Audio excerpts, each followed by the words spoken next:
Alors, on est maintenant rendu à 2 tables pour la grande finale. On a maintenant installé les croupiers qui sont là pour croupetter les 2 tables finales.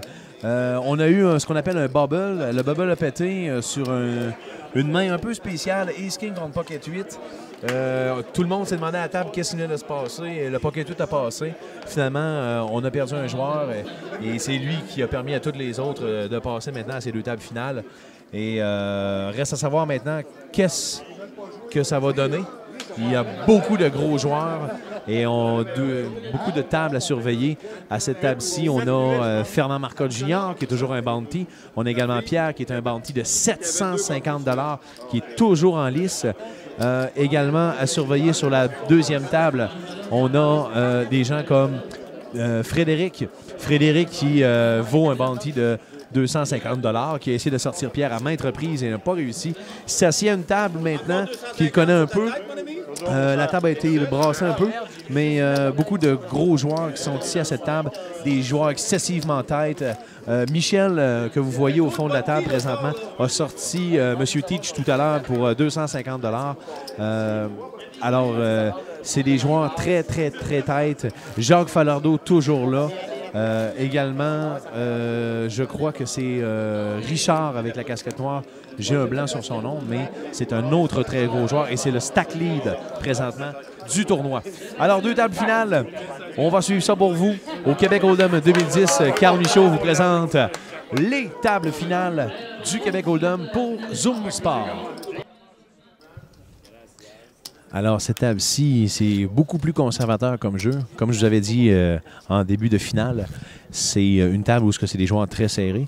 Ils vont jouer beaucoup plus tête comparativement à l'autre table qui a beaucoup plus de gamblers, on peut dire ça comme ça, qui vont essayer plus. Également, les stacks de l'autre côté sont beaucoup plus bas comparativement à cette table-ci. Alors, ce qui va donner un jeu beaucoup plus serré parce que les blindes sont présentement très élevés. Et à la table, on a un des meilleurs croupiers, je dirais, de Québec, Maxime. C'est un très bon croupier. Alors, vous allez voir que le jeu ici va être toujours très professionnel. Et je vous rappelle qu'il y a un bounty ici à cette table qui est la personne de Pierre.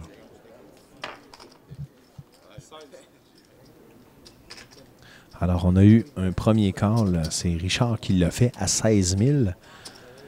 Présentement, Frédéric Pierre pense à ce qu'il peut faire comme move pour peut-être aller faire folder le joueur à sa gauche ou savoir s'il peut aller chercher, doubler, peut-être même tripler sur le stack de Richard, dépendamment de la main qu'il peut avoir. Alors, Frédéric Pierre, voilà, avance ses jetons, pousse en ligne comme décrit. Et voici le move qui était tout à fait logique de la part. Alors, Fred qui tente d'intimider Richard pour que Richard se pousse et avoir une situation de heads up. 47 000, ce qui retrouve à être très peu de jetons pour Richard.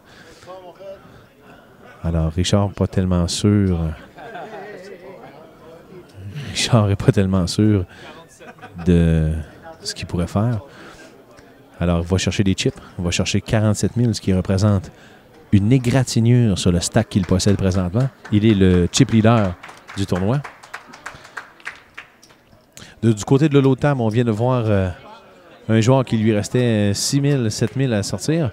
Alors, c'est terminé pour lui. Il terminera donc 18e. De retour sur l'action sur une des feature tables. Richard qui pense à y aller. Il faudra donc Pocket 2. Et Frédéric sourit sur Pocket 2 de Richard. Alors, Fred montra donc ses cartes. Showdown, c'est Pocket King contre Queen 3. Wow! C'est un monstre que vient d'abattre Frédéric Pierre sur la table. Pocket King, ça va prendre un miracle pour Yannick pour se sortir de ce mauvais pas. Et attention, un 10, un valet, un 4. Ouf, ça prendrait un 9 pour commencer. Un 10 et c'est terminé pour Yann. Et Frédéric Pierre l'emportera donc assez facilement avec un monstre. Les Cowboys qui viennent à bout d'un 17e joueur au Québec Hold'em 2010. L'action ici fait que commencer.